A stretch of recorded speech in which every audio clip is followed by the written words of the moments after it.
Hi, hello, வணக்கம். நான் உங்க chef Deena. Welcome back to Chef Deena's Kitchen. இன்னைக்கு நம்ம கிச்சன்ல பார்க்கும்போது கருப்பட்டி அல்வா.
இந்த கருப்பட்டியில் ஒரு யூனிக்கான ஒரு ரெசிபி.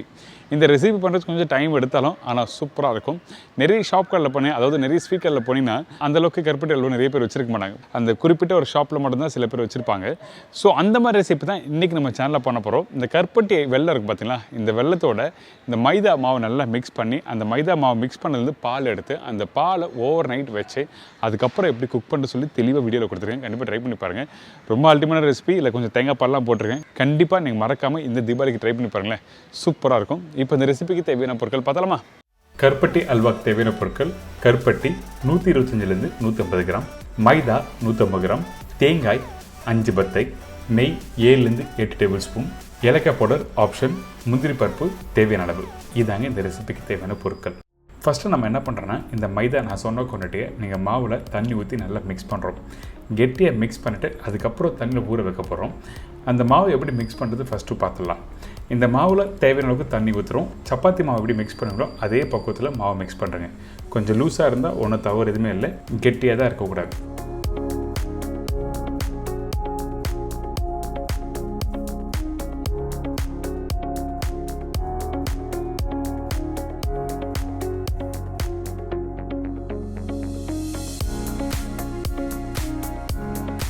இப்போ மாவு ஓரளவுக்கு நல்லா மிக்ஸ் பண்ணி எடுத்துருக்கோம். இந்த மாவு மிக்ஸ் பண்ணி முடித்த பிறகு திருப்பி நல்லா மாலிஷ் பண்ணணும். எதுக்காக இந்த மாதிரி மாலிஷ் பண்ணணும்னு சொல்கிறேன்னா, இந்த மைதா ஒன்றோட ஒன்று சேர ஆரம்பிக்கும்.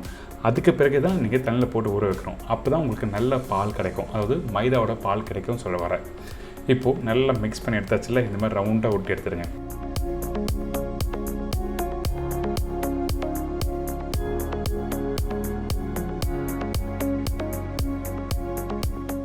இதுக்கு பிறகு இந்த மாதிரி பெரிய பவுல் எடுத்துக்கங்க.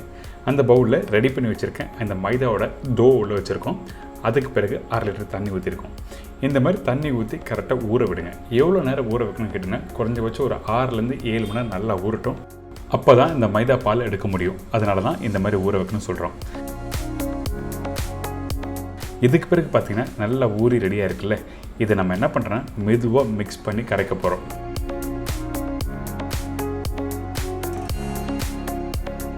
அதே டைமில் ரொம்ப அழுத்தி ஹார்டாக நீங்கள் மிக்ஸ் பண்ண வேண்டாம். நான் திருப்பியும் சொல்கிறேன், சாஃப்டாக மெதுவாக கரைச்சி தான் உங்களுக்கு வந்து பால் கிடைக்கும். இப்போ பார்த்தீங்களா நல்லா ஊறி ரெடியாக இருக்குல்ல, இதை அப்படியே நம்மளோட விரலை வச்சு நல்லா மிக்ஸ் பண்ணுங்கள். மிக்ஸ் பண்ணும்போது அப்போ என்ன வாங்கிட்டுன்னா, அந்த பாலோட திக்னஸ் வந்து இன்க்ரீஸ் ஆகிட்டே இருக்கும். ஃபஸ்ட்டு பார்த்தீங்கன்னா தின்னாக இருக்கும், அதுக்கு பிறகு நல்லா கரைக்க கரைக்க கெட்டியாகும். அது எப்படின்னு உங்களுக்கு காமிக்கிறேன். இப்போ பாருங்கள், ஓரளவுக்கு நல்லா கரைச்சி எடுத்துக்கிட்டோன்னா இப்போ தின்னாக இருக்குது. நான் திருப்பி நல்லா கரைக்கிறேன். கரைச்ச பிறகு பார்த்தீங்கன்னா அந்த பாலோட திக்னஸ் நல்லா வந்திருக்கும்.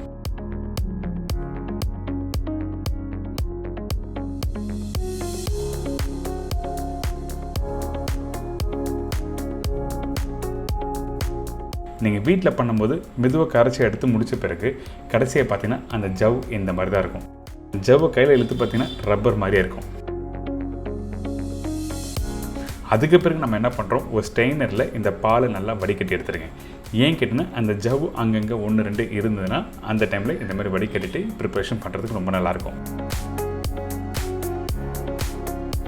இதுக்கு பிறகு நம்ம என்ன பண்ணுறோம், ரெடியான இந்த மைதாவோட பாலை ஓவர் நைட்டில் அப்படியே வச்சுருங்க.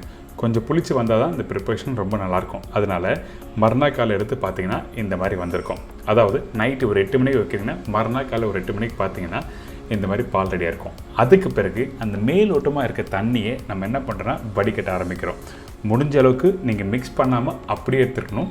அந்த தண்ணியோட அப்படியே குக் பண்ணக்கூடாது. அப்படியே குக் பண்ணால் உங்களுக்கு அந்த டேஸ்ட் மாறும். அதனால தான் நம்ம என்ன பண்ணுறோம், அந்த தண்ணி எடுத்துகிட்டு அதுக்கு பிறகு இந்த மாதிரி மிக்ஸ் பண்ணி எடுத்திங்கன்னா இந்த மைதாவோட பால் ரெடி.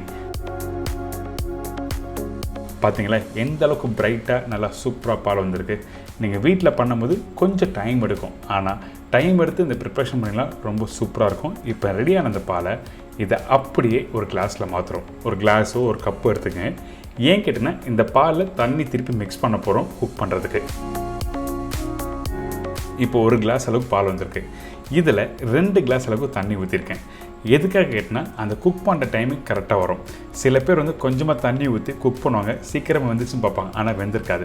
அதே சில பேர் அதிகமாக தண்ணி ஊற்றி குக் பண்ணும்போது ரொம்ப நேரமாக குக் பண்ணுறவங்க கரெக்டான டெக்ஸ்சர் வர மாட்டேது சொல்லி இந்த மாதிரிலாம் ப்ராப்ளம் இருக்குல்ல. அதனால தான் ஒரு கிளாஸ் பாலுக்கு 2 கிளாஸ் தண்ணி ஊற்றி நல்லா மிக்ஸ் பண்ணி எடுத்திருக்கேன். அப்போ உங்களுக்கு கரெக்டாக வரும் குக் பண்ணுறதுக்கு. இதுக்கு பிறகு நம்ம என்ன பண்ணுறோம், கருப்பட்டி. இந்த கருப்பட்டியில் கொஞ்சமாக தண்ணி ஊற்றி இதை கரைக்க போகிறோம். இந்த குக் பண்ணுற பக்குவம் என்ன கேட்டிங்கன்னா 1 கம்பி போதும், 2 கம்பி போதும், அந்த மாதிரிலாம் எதுவுமே இல்லை. ஜஸ்ட்டு கொதிச்சா போதும்.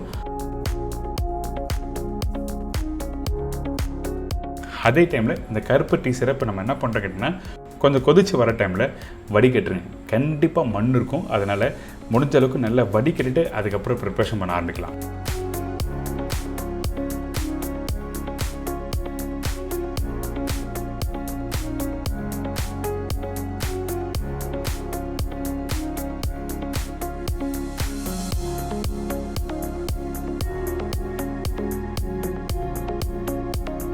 நான் ஆல்ரெடி வடிகட்டி தான் இந்த ப்ரிப்பேர் ஸ்டார்ட் பண்ணியிருக்கேன். அதாவது கொஞ்சம் கொதி வந்த பிறகு திருப்பி வடிகட்டிட்டு அதுக்கப்புறம் தான் கடாயில் போட்டிருக்கேன். முடிஞ்ச அளவுக்கு சைடில் வர நுரையும் ஃபில்டர் பண்ணி எடுத்துருங்க. அது என்ன கேட்டிங்கன்னா அழுக்கு.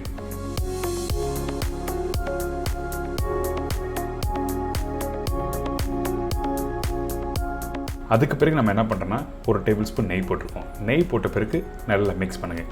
எதுக்காக இந்த இடத்துல நெய் போடுறோன்னு கேட்டிங்கன்னா நம்ம ரெடி பண்ணி வச்சுருக்க அந்த மைதாவோட பாலை இதில் ஊற்றும் போது அடிப்பிடிக்க வாய்ப்பு இருக்குது. அதனால் கொஞ்சமாக நெய் போட்ட பிறகு மிக்ஸ் பண்ணிவிட்டு அதுக்கப்புறம் அந்த பாலை இதில் ஊற்றி குக் பண்ண ஆரம்பிக்கிறோம்.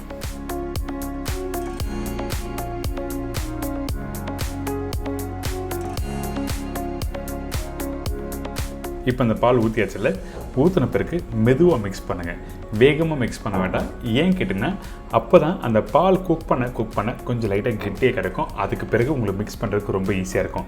வேகமாக கரண்டி விட்டு மிக்ஸ் பண்ணினா உங்களுக்கு கொஞ்சம் கெட்டியாகிறதுக்கு டைம் எடுக்கும். அதே டைமில் குக் பண்ணுறதுக்கு டைம் எடுக்கும். அதனால தான் மெதுவாக மிக்ஸ் பண்ண சொல்கிறேன். எல்லா பகுதியிலும் மிக்ஸ் பண்ணி வர டைமில் ஓரளவுக்கு கெட்டியாக வரும்.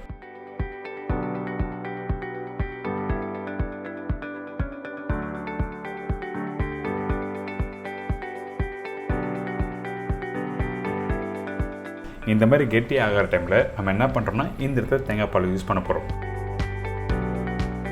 நான் சொன்ன குவான்டிட்டி தேங்காய் பாலை நல்லா கெட்டியாக அரைச்சி எடுத்துருங்க. அதாவது பால் நல்லா திக்காக இருக்குன்னு சொல்கிறேன். அரைக்கும் போது தின்னாக அரைச்சி குக் பண்ண வேண்டாம்.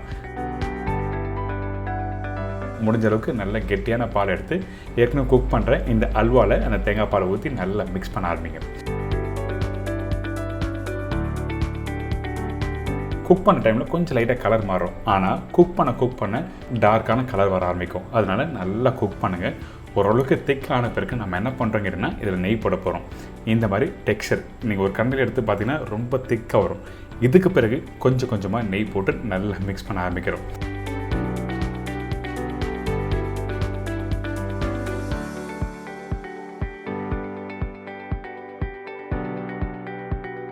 இப்போ 1 டேபிள் ஸ்பூன் நெய் போட்டிருக்கேன். இந்த டைமில் என்ன பண்ணிக்கிட்டேன்னா உங்களோட அடுப்போட ஃப்ளேம் கம்மி பண்ணிக்கணும். அதாவது மீடியம் ஃப்ளேமில் வச்சுருக்கணும். அப்போ தான் ரெடியாகிற அந்த அல்வாவும் நெய்யும் டுகெதராக ஒன்றோட ஒன்று மிக்ஸ் பண்ண ஆரம்பிக்கும். நீங்கள் ஹை ஃப்ளேம் வச்சிங்கன்னா நெய் சீக்கிரமாக மிக்ஸ் ஆகாது. அதனால தான் மீடியம் ஃப்ளேம் வச்சு மிக்ஸ் பண்ண சொல்கிறேன். இப்போ இந்த நெய் மிக்ஸ் ஆக உங்கள்கிட்ட இருக்க எல்லா நெய்யும் இதில் போட ஆரம்பிங்க.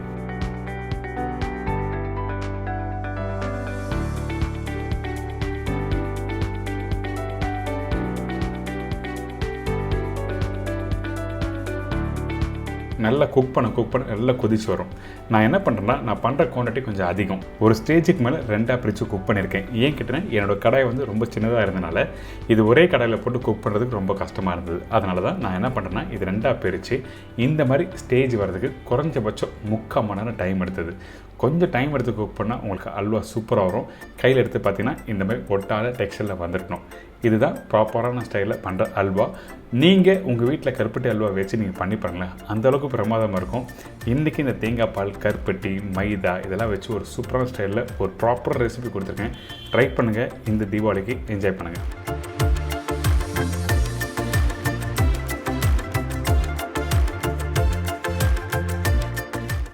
என்னங்க, இந்த கருப்பட்டி அல்வா எப்படி பண்ணுறது எல்லாரும் தெரிஞ்சிருக்கும். கண்டிப்பாக ட்ரை பண்ணி பாருங்கள். கொஞ்சம் பெரிய டியூரேஷன், அதாவது பெரிய குக்கிங் ப்ராசஸ் தான், ஆனால் அந்தளவுக்கு அருமையாக இருக்கும். கண்டிப்பாக ட்ரை பண்ணுங்கள். மிஸ் பண்ணாமல் இந்த ரெசிபி ட்ரை பண்ணி பார்த்து இந்த தீபாவளிக்கு நீங்கள் செலிப்ரேட் பண்ணுங்கள். இதே மாதிரி நாளைக்கு இன்னொரு இன்ட்ரெஸ்டிங்காக ரெசிபி சந்திக்கிறேன். நன்றி, வணக்கம். See you, bye, take care.